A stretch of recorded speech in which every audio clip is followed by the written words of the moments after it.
Bonjour à tous, quels sont les blocages culturels qui maintiennent l'ambiance de merde dans le pays? Alors déjà la culture, faut savoir que c'est quelque chose qui s'applique à une masse, mais qui se vit individuellement.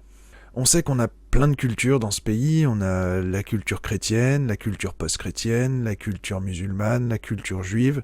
Jusque-là on cohabitait, mais en ce moment on commence à percevoir les limites de certains comportements. Il y a deux blocages principalement, et le premier, c'est que toutes ces cultures ont un même cheminement qui est le besoin de domination. Une domination qui s'applique par la force, la violence ou le rejet. Alors j'ai pas envie de rentrer dans les détails, mais c'est des choses qui ont été ou qui sont présentes dans toutes les religions, en tout cas les trois monothéistes, voire même l'athéisme, et qui s'appliquent dans la vie de tous les jours. Alors d'habitude les gens, ils ont des gifles de la vie, qui s'avèrent être en fait des caresses transformationnelles qui permettent de grands changements intérieurs. Quand quelqu'un nous met une gifle, alors on le prend d'abord mal, on se pose des tas de questions, et en fait ce cheminement intérieur va souvent permettre de trouver des réponses pour ne plus être confronté à ce genre de problème. Et donc en fait, là où c'est très important, c'est que comme c'est des changements qu'on applique en soi, pour se tourner nouvellement mais autrement vers l'extérieur, souvent c'est des résultats très profonds et qui ont de grands impacts, qui amènent tout un tas de changements dans la vie, mais qui ont une grande valeur.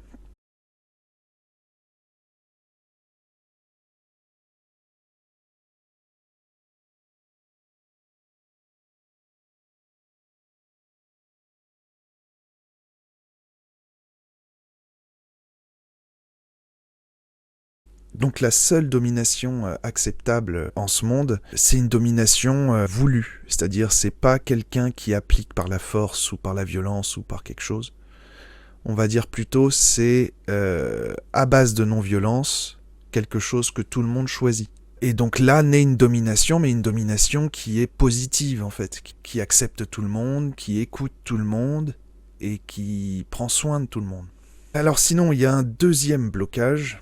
Donc après le blocage culturel qui, comme je vous disais, est présent dans chaque religion, le blocage émotionnel.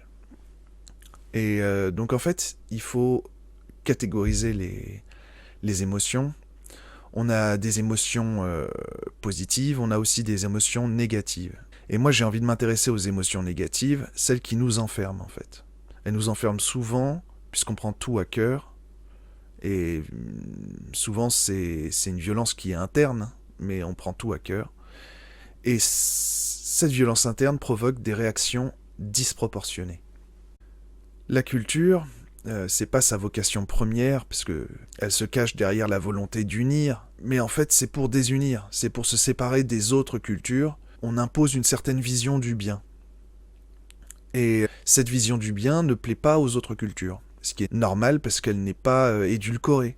Elle n'est pas, il n'y a pas d'eau dans le vin, si vous voulez. Cette vision du bien doit s'appliquer culturellement pour les autres. Sauf que elle n'est pas bonne pour tout le monde. Et donc, ce qui parle dans notre volonté du bien, qui est inhérente à chacune de nos cultures, c'est aussi ce monde dominant, ce monde où tout le monde a envie d'être supérieur aux autres. Donc on a envie d'être supérieur aux autres, on a une certaine vision du bien. Le monde est dominant, donc réagit par de la violence. Et moi j'ai des émotions, plus ma culture, je vais avoir une violence encore supérieure. Donc c'est un cercle de la violence qui n'a pas de fin. Tout le monde est violent et personne n'arrive à convaincre l'autre. Alors ça veut simplement dire qu'il y a un effet miroir avec nos actions. Le rejet entraîne le rejet, donc ambiance de merde. Si on voulait un monde différent, on aurait sûrement des actions différentes. Mais pour le vouloir, faut déjà s'en rendre compte. Donc si on appliquait tout ça, ce serait un monde de paix, évidemment. Si on prenait de la distanciation avec sa culture, si on apprenait à contrôler ses émotions, si au moins un des camps le faisait, ça agirait sur le deuxième et donc il n'y aurait plus la guerre, quoi. Et donc la clé c'est de se mettre à la place des autres. Essayer de faire d'émotions qui ne sont pas les nôtres. Essayer de se mettre totalement à la place des autres en imaginant une culture différente, en imaginant un passé différent, en imaginant des choix différents, des choix actuels différents.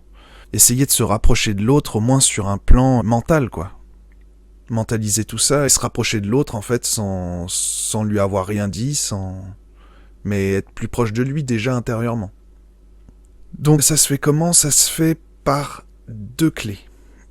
D'abord, il faut savoir que ça va forcément être un compromis.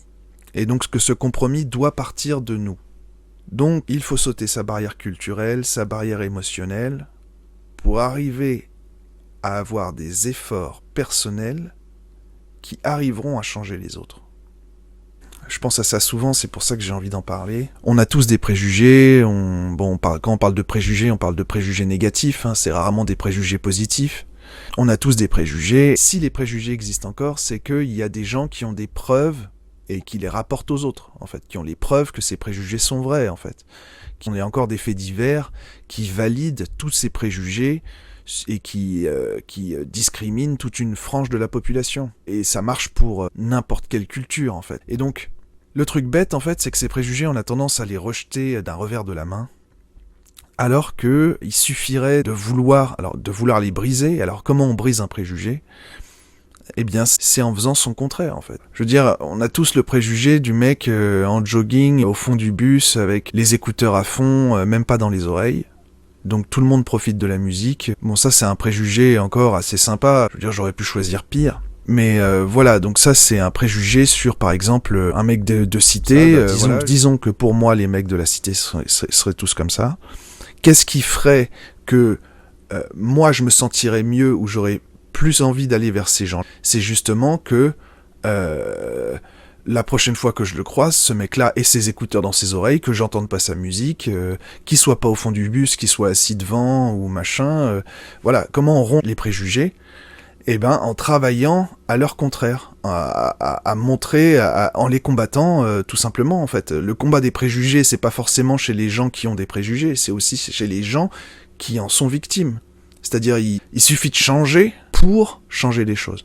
Donc un compromis à partir d'efforts personnels qui crée un changement chez l'autre. Alors l'autre point qui nous sert à nous séparer de nos émotions, c'est la pensée positive.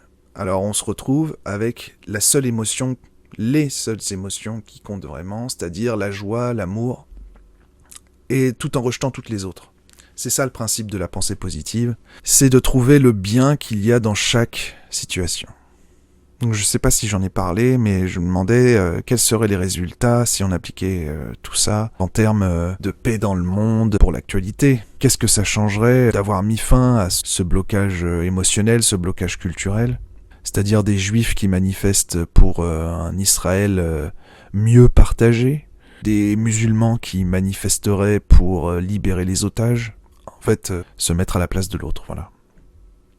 Et donc, en parlant pensée positive, sur l'actualité, ce serait de se dire, parce que bon, deux pays qui se tapent sur la gueule, c'est jamais beau à voir, mais la pensée positive dirait, par exemple, il y a de la violence, il y a des gens qui meurent, il y a des horreurs qui sont commises, mais tout ça permet de valider la théorie que on n'a toujours pas compris que c'était la violence l'ennemi.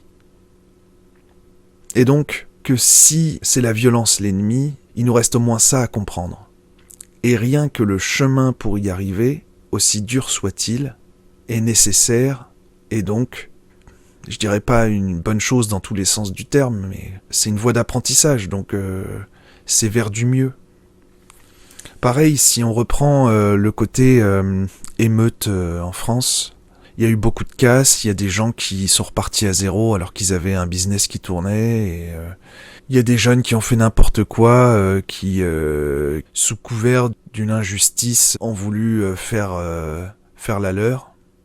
Mais c'est-à-dire, si s'était rien passé, on n'aurait pas compris qu'il y avait un problème. C'est-à-dire, ça aurait été une nouvelle qui tombait, un jeune mort dans sa voiture, et on ne sait pas qu'est-ce qui aurait été à suivre. C'est-à-dire, le moindre refus d'obtempérer, ou est-ce que ça aurait mené à la mort de chaque personne qui aurait refusé d'obtempérer. Est-ce que ça aurait ramené la peine de mort en France? Est-ce que, enfin, il y a des questions comme ça en fait. Et puis au-delà de ça, c'est pas seulement les actions des policiers qui sont à remettre en jeu, c'est aussi tout le reste en fait. Ça veut bien dire qu'il y a encore un problème, quoi. Ça veut bien dire qu'il y a des gens qui ont la sensation de pas être écoutés, qui ont des mauvais sentiments, etc. Et donc, si je dois résumer vraiment cette vidéo en une phrase, c'est que le changement viendra pas des autres tant qu'il n'y aura pas eu de changement en nous.